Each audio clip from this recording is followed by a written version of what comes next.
Welcome back to the archives. You're about to listen to an original broadcast of Gunsmoke, the series widely considered to be the finest Western ever produced for radio. Unlike the polished TV version that followed, these radio plays from the 1950s are gritty, realistic, and often darker in tone.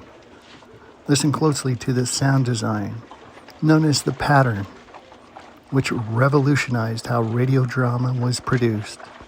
Here is William Conrad as U.S. Marshal Matt Dillon.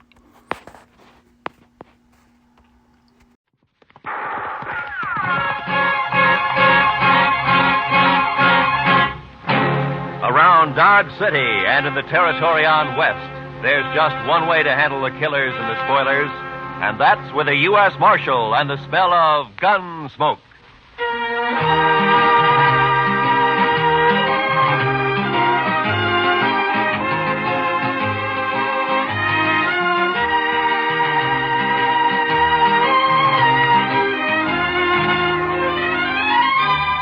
Gunsmoke, starring William Conrad. The story of the violence that moved west with young America. The story of a man who moved with it. Matt Dillon, United States Marshal.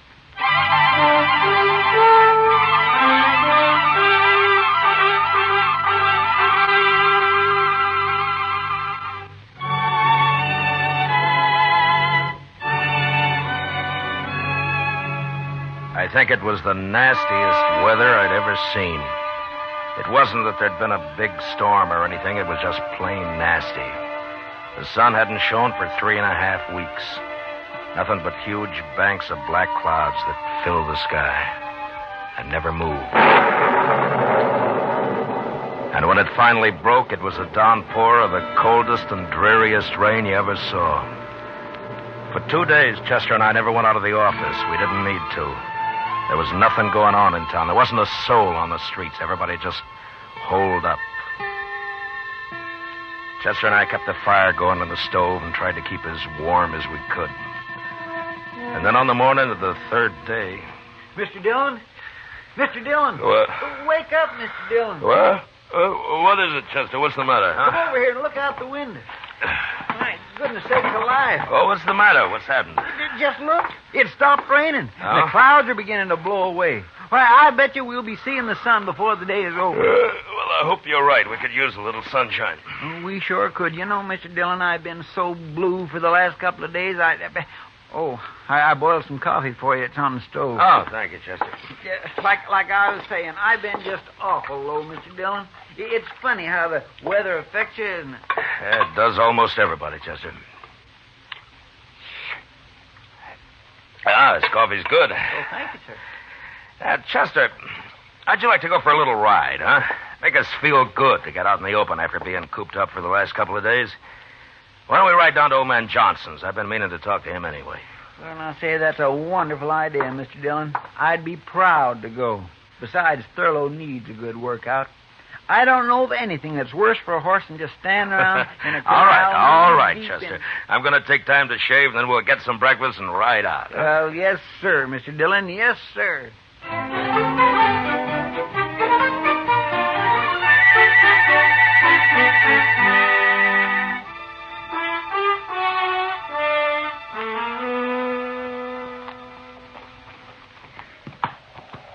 You were right, Mr. Dillon.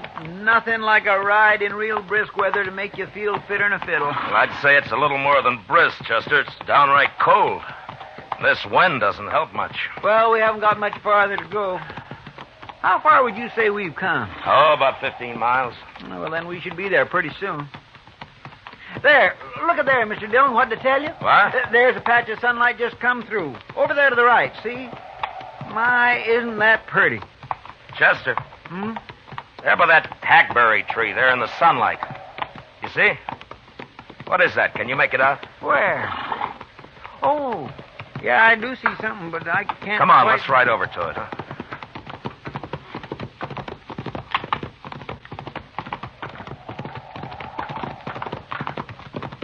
Well, Mr. Dillon, it looks like somebody all huddled up leaning against the tree. Why, it's an Indian. Yeah, a woman. Hey, pull up here. Oh, Oh. I don't think she's heard us. Hello there. Well, she didn't even look up, Mr. Dillon. Hello. Is something wrong? Oh, there sure must be. Let's walk up, Chester.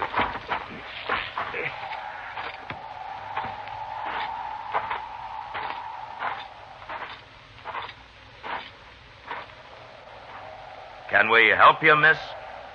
She won't even lift her head.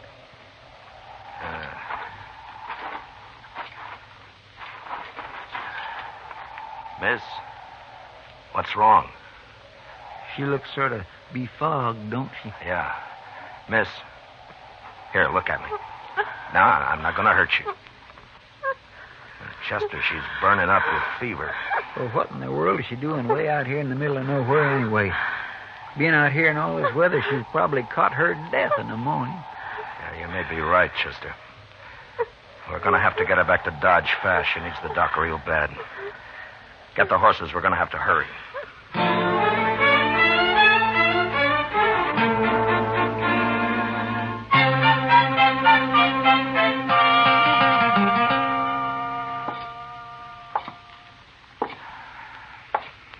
Mr. Dillon, did you notice what a pretty little girl she was? I declare I don't think I've ever seen a more beautiful woman. Yeah. And her hair. You know, I think Indian women have the prettiest hair in the whole world. It seems such a shame that such a pretty little thing should have to be all... Matt? Oh, hiya, Kitty. One of the boys at the Texas Trail told me he saw you and Chester riding up the street here, Doc's office, and that you were carrying an Indian girl in your arms. He said she looked like she was dead. What happened? Oh, we found her out in the middle of the plains. That's right, Miss Kitty. She was just sitting under a big old hackberry tree. Well, what was wrong with her? I don't know. Exposure, I guess. Doc don't think there's much chance for her, Miss Kitty. Oh, that's too bad. Matt, you better come in. Yeah. Kitty. Doc? How is she, Doc? She just regained consciousness. But I'm afraid I can't see how she's still alive. Well, you think I could talk to her? Well, you can try. Certainly won't hurt anything. But I'd like to find out who she is so that I could notify her people with... Well, you better hurry. Yeah.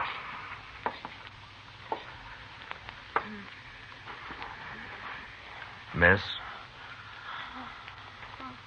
Miss, can you hear me? Miss, listen to me. Go away. Please. Tell me who you are. Leave me alone. Won't you talk to me? Now, what's your name? I want to die. What happened?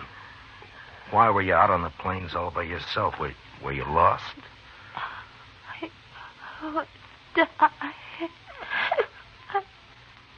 I want to die. Alone. Matt. Yeah, I know. Miss, please, won't you tell me who your people are? I want to die.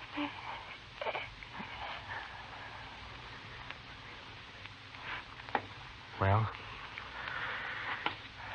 Doc, I'll be outside with Chester and Kitty. All right.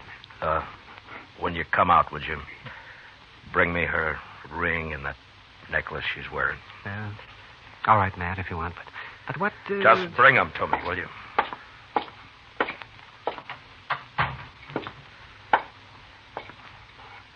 Well, Matt? Yeah.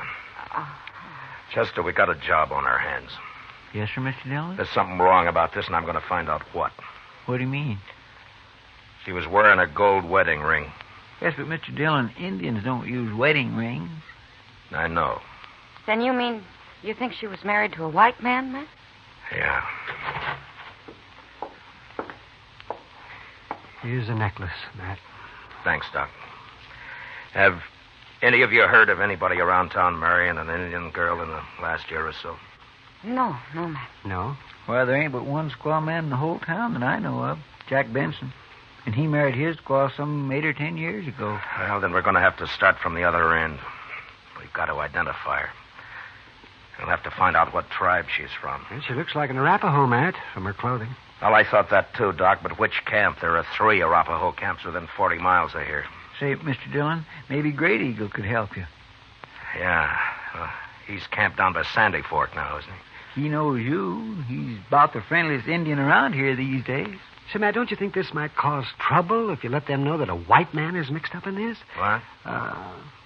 Wouldn't it be better to just bury her? Do you think that's the right thing, Doc? Oh, no, I guess not. But I was talking to Colonel Jackson out at the fort the other day, and he said he was expecting us to have some real Indian trouble any day now. And this might start something. I know there's that possibility, Doc, but I also know that there was something behind this girl's death, and I think it's my duty to find out what. I'm sure I can talk to Great Eagle and get what information I need without stirring up anything. I hope you're right, Matt. Yeah, I hope I am, too. Chester? Yes, sir, Mr. Dillon? Get our things ready. We'll start for Great Eagle's camp tonight.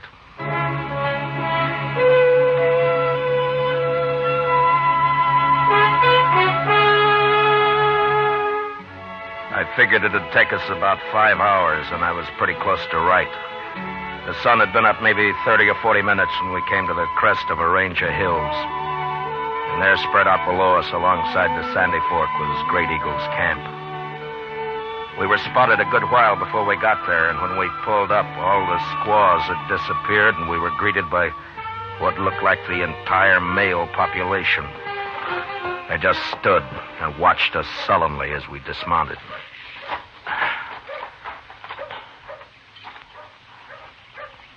I don't think they're too happy to see us, Mr. Dillon. You may be right, Chester.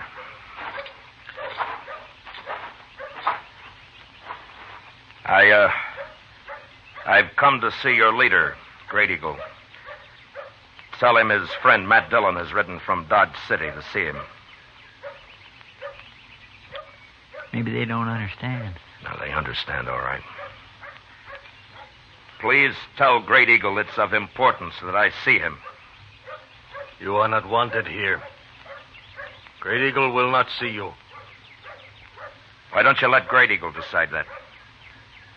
Now tell him I wish to see him.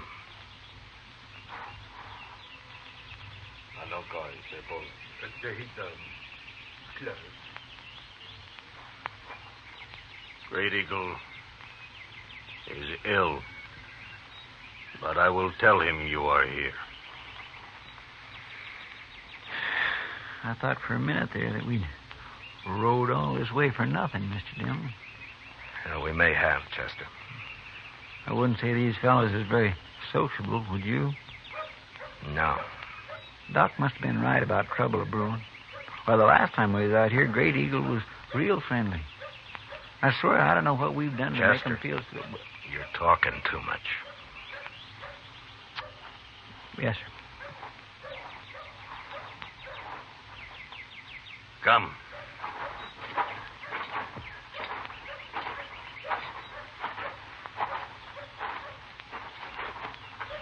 Here. Inside.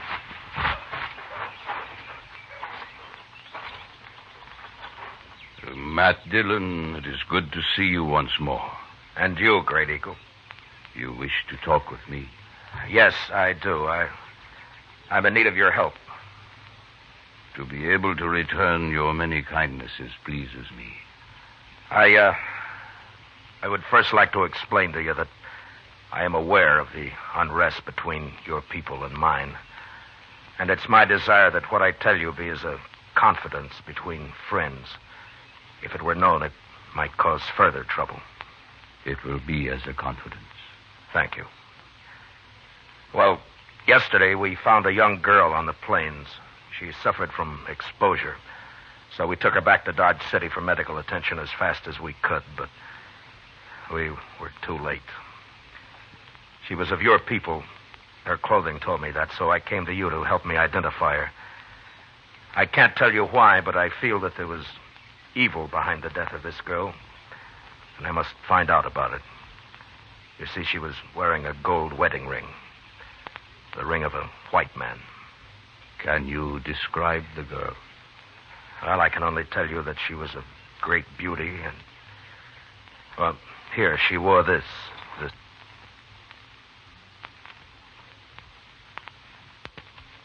necklace. It's unusual in design. I thought it might help in identifying her. Yes, it helps. Then she was from this camp? You knew her? Yes, I knew her. She was my daughter.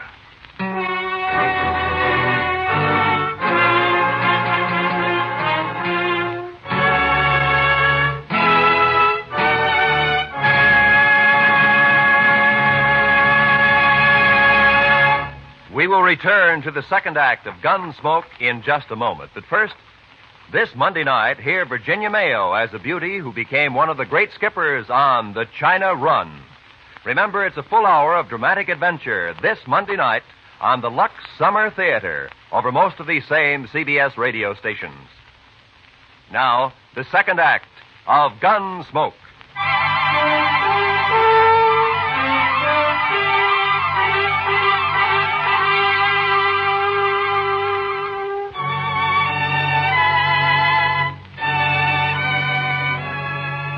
I looked at Great Eagle's face, and all of a sudden, Doc's warning came back to me. I saw Chester out of the corner of my eye.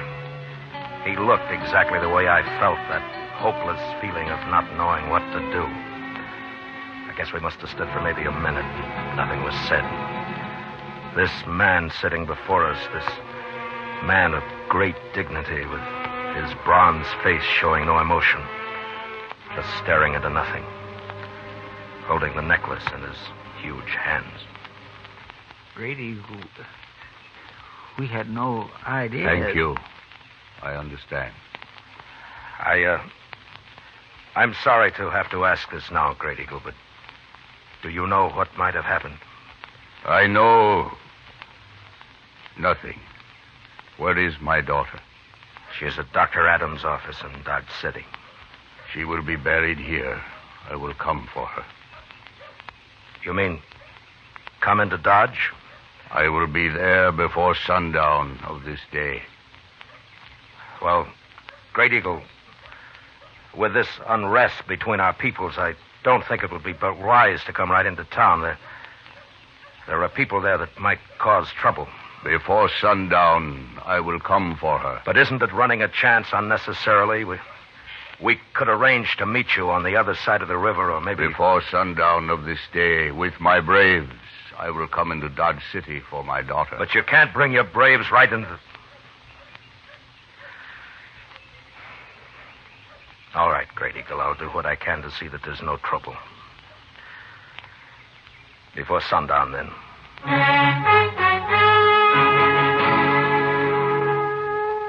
We rode hard to get back to Dodge. There was a lot to be done. Chester didn't say anything, but I knew he was worried, and he wasn't alone. If this thing wasn't handled properly, it might turn into the worst trouble that any of us had ever seen. We got back into Dodge just before noon, and I sent Chester off to spread the word about what was going to happen.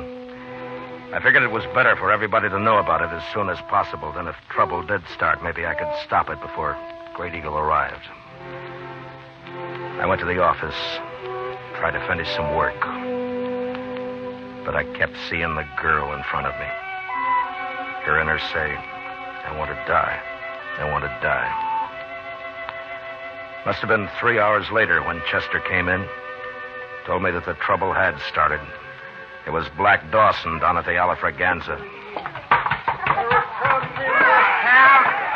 I'm going to... Wow!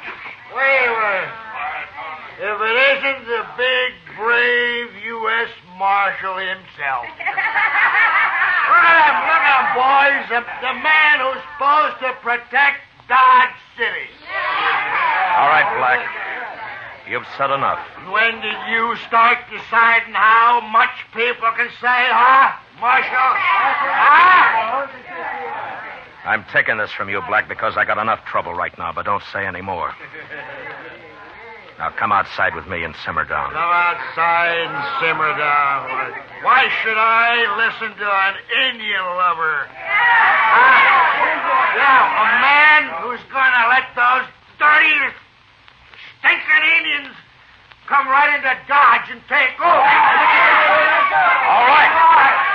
All right. Shut up. Now you listen to me. And this goes for all of you. I'll not tolerate any trouble. When Great Eagle gets here, I don't want one wrong move out of any of you. Anything that happens here today might start a whole uprising among the Indians, and if you're too stupid to see that, you're going to be awful sorry. Now, I'm telling you right now, while Great Eagle's here, I'll kill the first man that starts trouble. An hour before sundown, the crowd started gathering along Front Street. They were talking and laughing and being loud, too loud. They were nervous and trying not to show it, but they all wanted a front seat at the big show. They didn't want to miss anything. And then Black Dawson and his gang came out of the Alafraganza and stood leaning up against a hitching rail. Finally, Chester came down from Boot Hill where he'd been on lookout, and he told me that he'd spotted Great Eagle and his braves. They were coming. I looked around. Everybody started to turn quiet. They knew. I told Chester to keep an eye on Dawson, and I started down the street. I crossed the plaza and walked to the river. Before the Indians started to cross the bridge, I stopped them.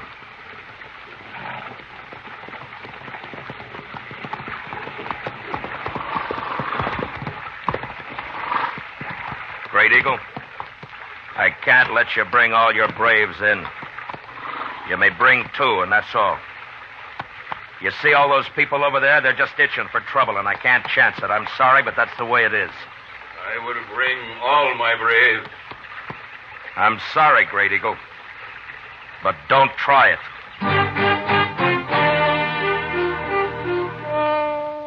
I turned and walked back into the plaza and stopped in front of Doc's office and stood, waiting. Great Eagle and his band didn't move. They just sat there on their horses, looking into the plaza. The crowd had stretched all along Front Street now, and they'd turned very quiet. Even Dawson and his gang were just standing glowering across at the bridge. I wasn't sure what was going to happen. And I waited. Must have been 5 minutes before Great Eagle turned and said something to his men and started out, with 2 of his braves following. Nobody in the crowd along Front Street moved or said a word.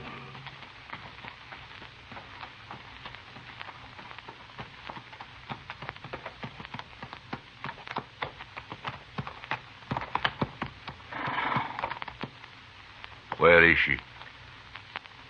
In here.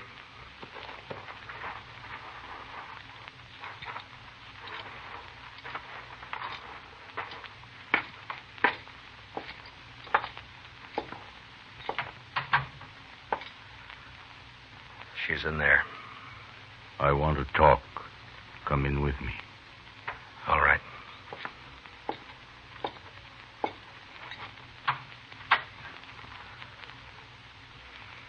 Anoli. Her name means beautiful child. Is she not beautiful? Yes.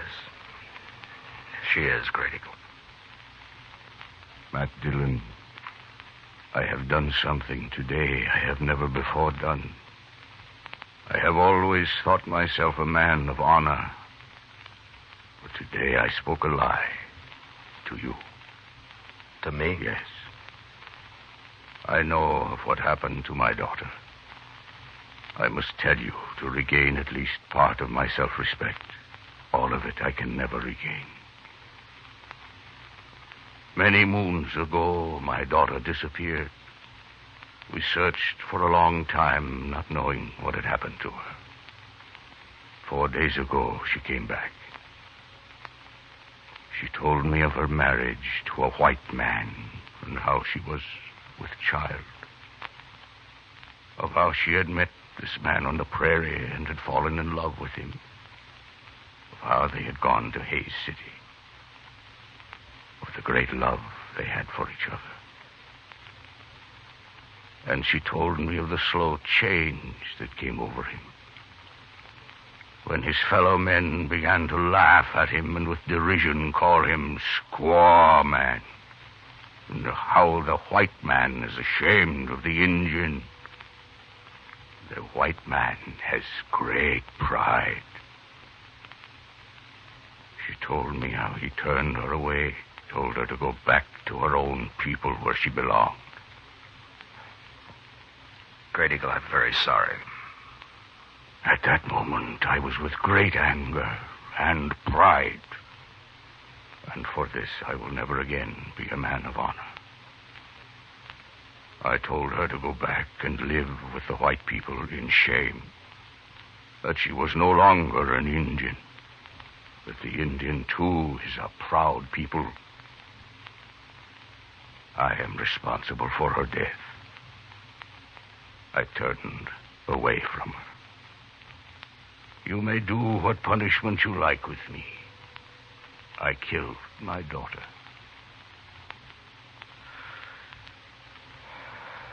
No, Great Eagle, you didn't kill your daughter.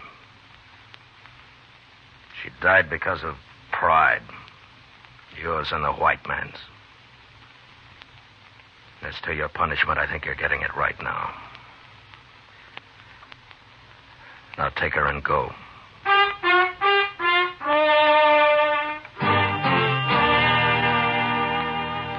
As Great Eagle reached the bridge, the rest of his braves turned and joined him and rode slowly off across the prairie, out of sight. And along Front Street, the crowd started to break up and head for the bars to get drunk and laugh and brag about how brave they'd have been if anything had happened. Chester and I stood for a long time, and the streets were almost empty. It was sundown. Mr. Dillon, I'd be right proud to buy you a drink. Chester, don't ever use the word proud in front of me again. Yes, sir. I'm sorry, Mr. Dillon. No, Chester, I'm sorry. Come on, I'll buy you a drink.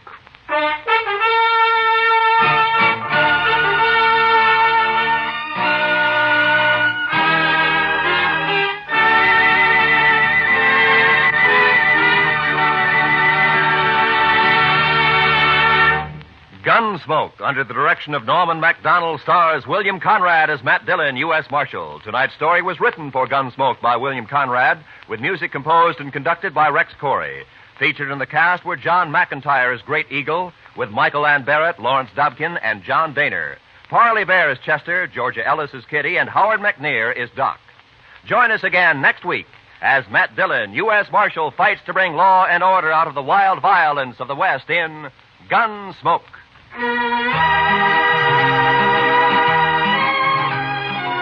Premiere this Monday in the daytime on CBS Radio. Hear Walter O'Keefe in The Wizard of Oz, an exciting new audience participation show that's really an odds-on favorite to win with you. By all odds, hear The Wizard of Oz Monday through Friday on most of these same CBS radio stations. This is Roy Rowan speaking, and remember, the comedy treat that can't be beat is Jack Benny Time on the CBS Radio Network.